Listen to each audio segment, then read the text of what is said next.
Cancelled. Schweezy. Okay, so like I mentioned earlier in the episode, I did binge Tiger King 2. Can't necessarily say it's better than the first one. Gonna be honest with y'all, I can't necessarily say it's better, but it's very interesting. Interesting enough for me to talk about on this podcast. So, it obviously dropped on Netflix, feels like a couple days ago. Could have been, it's sometime last week. When this episode airs, sometime in the last week. And if you're a watcher of this channel, you know, we go over the news, and if anything Tiger King related comes up that I'm interested in, I cover it. So we covered a lot of Joe Exotic trying to get the pardon from former disgraced president Donald Trump. But he never got it, and there's a lot of things, and I guess they almost scheduled a meeting, I guess the team that was helping him get a pardon, get a meeting, and then he got COVID, and so that sucks. And I think I also, I can't remember what episode, there's so many of these, we're at, this is 54, so we got a lot of these out now, so, and so, yeah, I went, on Discovery Plus, I saw a bunch of Joe Exotic stuff, and, trying to get on the tail end of the Tiger King phenomenon after Netflix is, I'm we can make some content off this too, right? And they were I guess, yeah, we can. And so they did, and it wasn't as good as Tiger King, but it was just Tiger King was a really good documentary, and then and then what this Discovery Plus stuff had was just kind of lazy and fun to watch. I mean, I love watching that shit. It's always really fun for me to watch that. Yeah, I mean, it's not as good. It wasn't as good as the Netflix documentary. But I remember mainly minus going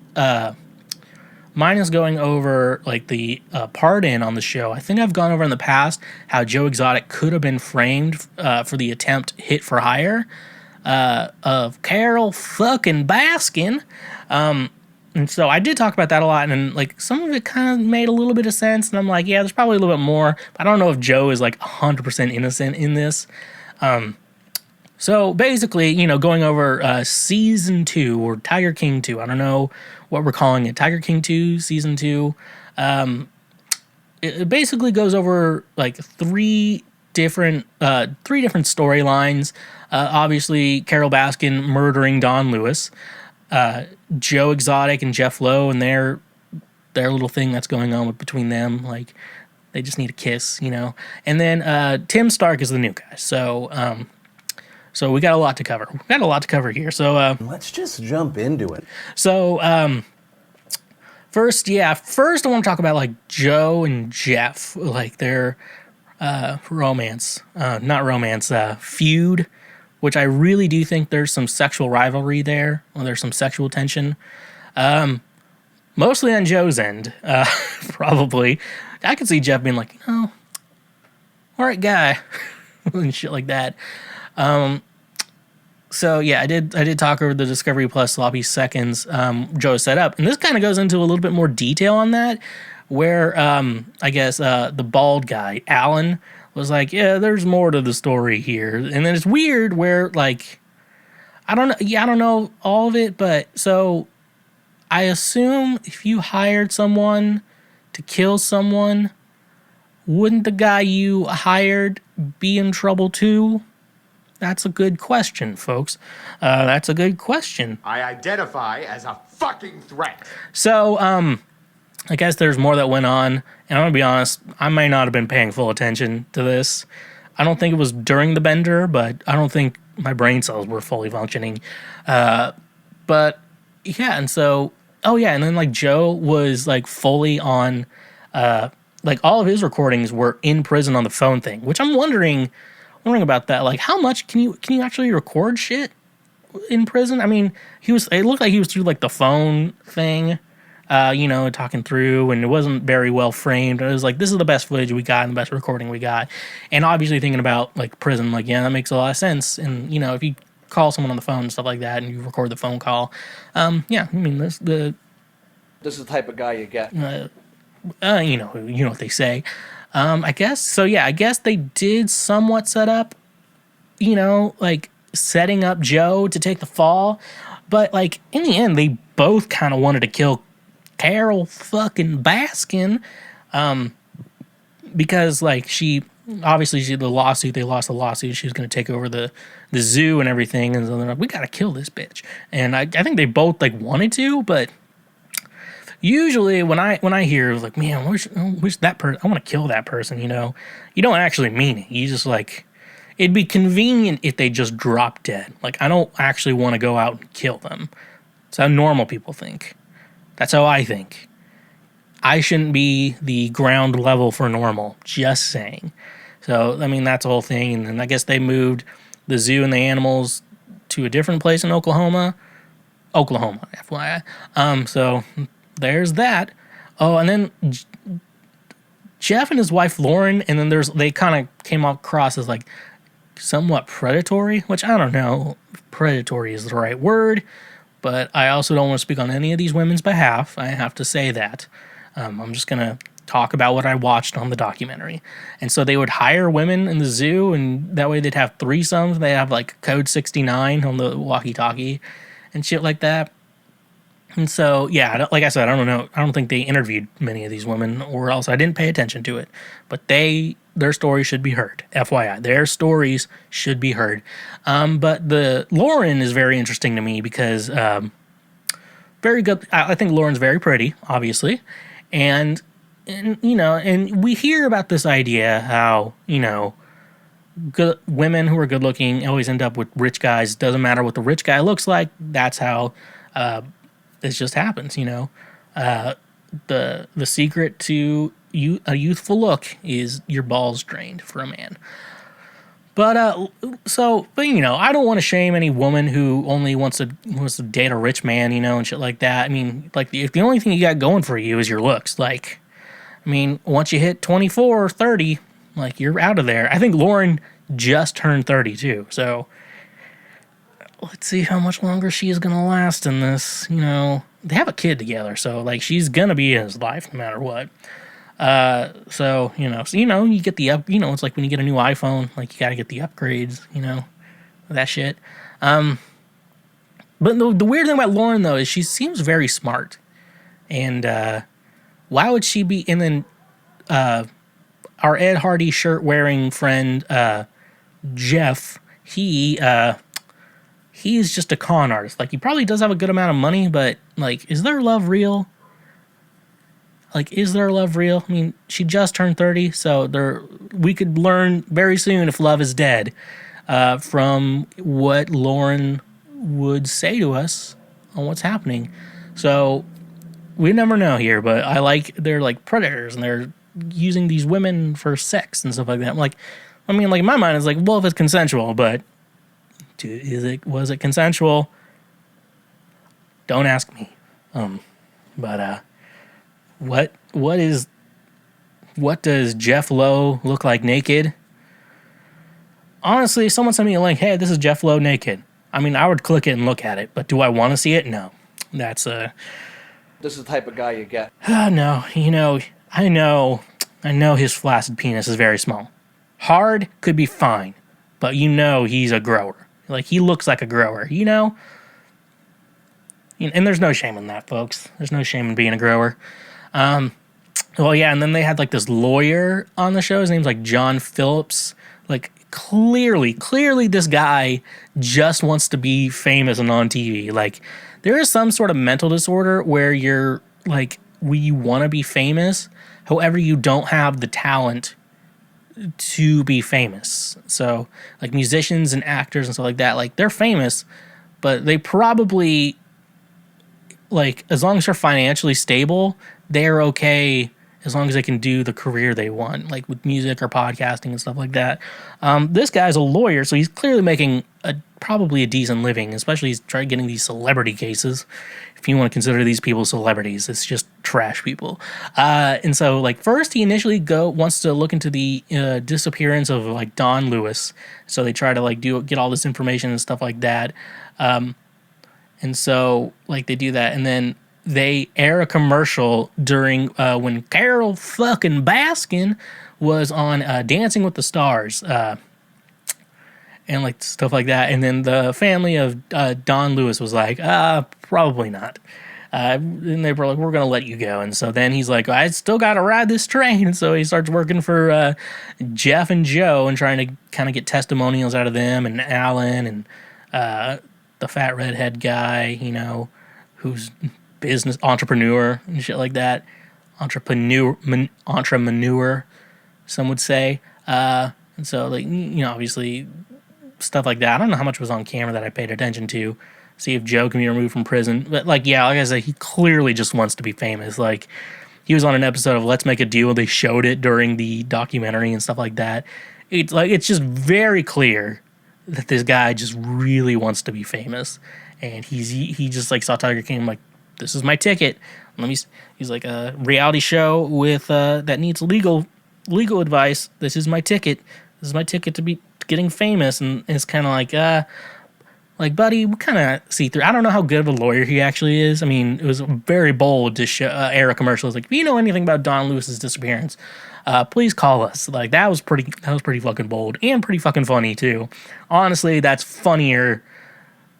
Actually, I don't know, that's really funny. But, like, if you know anything about the disappearance of Carol's ex-husband, please give us that. Please give us that information. Then we go into Don Lewis. We go into more like Don Lewis. So I think they told most of everything on Carol's side. Carol is even like posting these like video diaries, like trying to prove like from her personal diary that she didn't kill him, which is sketch to me because you could, I don't know the word to say this, but you could clearly make this fucking shit up. That like this is my alibi, and obviously I don't want to get into the whole case. Because you didn't watch season 1 of Tiger King. That's your fault. That's not my fault. That is your fault. But this is more like with Don, like searching for this missing persons case, Don Lewis. And I've talked before on like previously. If you check out the whole episode, but if you're checking out the highlights, then you may need to check out the full episode. I did talk about how they recently did say that Don Lewis is alive and well in Costa Rica. Until we get some proof, it's someone's words, it's whatever, yeah, you know. And I did talk about a previous episode about, like, a boyfriend of Carol's that she lived with, you know, and her son, about how she was, like, cold and a terrible, shitty person and stuff like that. And, like, don't talk to me and don't come into this part of the house. And, like, to her, like, boyfriend's son. Like, she really is a terrible person. Like, and why I think she is suing Netflix, like we did talk about earlier in the episode, is because she wanted to be like the savior, because they wanted it to be like Blackfish, but for like big cats. But they're obviously going a little bit more in that. And like in, you know, Tiger King, the original Tiger King, the main purpose of it was that, you know, Joe Exotic, Jeff Lowe, Doc Antle, they're clearly, these are not like good, they're okay living conditions for these animals, but they're not good living conditions for these animals. And that's what Carol was trying to like talk about, how like they abuse animals. But then you learn that she does the same shit. And so like that's probably why they were not very happy. And so now it's Tiger King 2, they're even more or less happy because they're being like, Carol murdered her husband, and they're like, can we, and Carol's like, can we please stop talking about this shit? Because she did kill him. She wants everyone to shut up about it. And if she didn't, she's probably very frustrated that he is, that people are still talking about it. So either way, and even her husband, I don't fucking know his name. He like wore a do-rag at one point. I'm Jeff Lowe, or whatever. What's his name? I think I can find his name. It's not Harold. Harold would be the perfect name. Howard. I was close. Howard and Harold are pretty close. So, yeah, I was not completely wrong. So they go into that, but then you learn, which wasn't like much of a surprise when you watch the first one, to learn more about Don Lewis being shitty. Like, obviously money laundering is one thing, but he was probably mainly doing that so he had something to live on, while Carol Carol would probably get all the rest of his money too if they got divorced or whatever. So he's just kind of making sure he has that, put some assets in his name. But then he learned, like, he started like sleeping around with underage women in Costa Rica. I don't know the laws of Costa Rica. I actually do have family in Costa Rica, and I bet you that makes you think. Like, are you Latin in any way or whatever you would consider Costa Rica? Absolutely not. My white mom's sister married a Costa Rican man, and they live there and have Costa Rican children, aka my cousins. And then you're like, well, if you have family there, you know a lot of Spanish, don't you? Absolutely not. Barely any at all. Like I can say, no, sorry, no Spanish. I don't speak Spanish. And por favor, don't try to do this to me. Don't do this to me right now, folks. And then, you learn that Don kind of shitty. And then you wonder, like, did Don get murdered? Maybe in Costa Rica for doing tons of shady shit, and stuff like that. Did he do a ton of shit like that? Maybe that's the case. And then Carol's innocent. But who knows? They need to, like, if Don Lewis really is alive, they need to prove it. And I don't know, because I know there's sketchy things because he probably is not a legal citizen of Costa Rica. But honestly, I don't care. I mean, they just need to, innocent until proven guilty is the proper term. And if Don is alive, Don should prove it to the world because we all want to know. Or else he should figure out, give some proof, cut off some toes, get some teeth out, knock some teeth out, get someone to bury it somewhere and be like, look there. I bet that's where Carol did it. And that way to prove he is dead. And then that way everyone would be like, Carol's going to jail. And like I said, I don't know if she deserves to go to jail, but she is a terrible person. All these big cat people are terrible people. And then we finally get to Tim Stark, who is out of his fucking mind. Like the only way I can describe this man. He's in charge of this thing called Wildlife in Need. And he's like, I'm a drug addict. I'm addicted to animals. I'm like, those aren't drugs. Those aren't drugs. You know what? You should try drugs. Some, like maybe I think with this guy, weed will be really good with him because he needs to calm the fuck down. He's out of his fucking mind. Like he gets sued by PETA.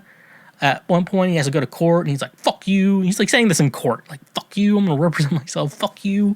You can't take my animals." And like, they can, and then they do it. And so you see PETA, and PETA sues him, and then they drive up to his property. Oh yeah, and then they had this like weird segment where he was bringing some to the GW Zoo, but basically what happens is he basically put all his animals in like a trailer with like no proper ventilation or air conditioning, or probably proper amounts of water as well. And he's not like taking care of it like on his way. And so he like stops and he's in Indiana. He stops in St. Louis for a booty call from what I've been told. And then he drives and then all the animals in there are dead by the time they get there. And they're like, yeah, we had to bury they're like, yeah, we had to bury a lot of animals. It's not good. And so then back to that. So the cops show up and they're like, you have to leave the property. You have to be like at least a mile away. And then he tells the cops like, oh, so sniper range. And then like the cops like, okay, we're not going to deal with that shit. They're hardly telling him that. But then you realize like, if he wasn't white, if he said that to a cop, he'd be dead. He'd be immediately dead. And honestly, any person you say that to a white person saying that to a cop, like they have at least have somewhat reasonable cause to shoot him, but they didn't because he's white, obviously. So that's a whole other debate I'm not getting into right now. But then they have to take away all his animals, and then they find like hidden on the property, a trailer filled with a bunch of other animals that probably almost died again. I'm like, do you know how to take care of this? Like, putting him in a hot trailer with no ventilation or water is bad. It's a bad thing to do. And it's probably not. And you'd be like, fuck you, get off my land. I can't believe you're doing this to me. Fuck you. And like, that's all he said. That's Tim Stark, and so I'm excited to see where his journey goes. He might need, I don't know if he needs prison, but he could definitely use, probably weed would be really good for him. He needs like a downer. Like he needs to like chill the fuck out. And stuff like that. So, in my conclusion, Tiger King 2, I mean, it was interesting to a bit, but like compared to the first one, it's okay. It's not, they're trying to go off the sensation that was the first one.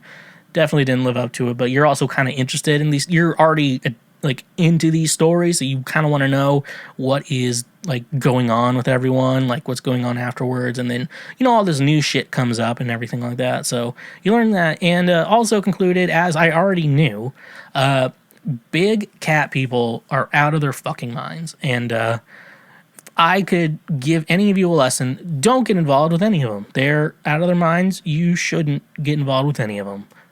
Please listen to me when I tell you this, okay? Let's go full throttle. Well, look at you. You just finished one of the many highlights from Cancel Schweezy. Glad you watched, and I hope you learned something important in your life today. We have more highlights available for you to watch, out now, available now for you to watch. And we got full episodes as well, so don't be stingy and go watch another highlight. And like I said, stay awesome.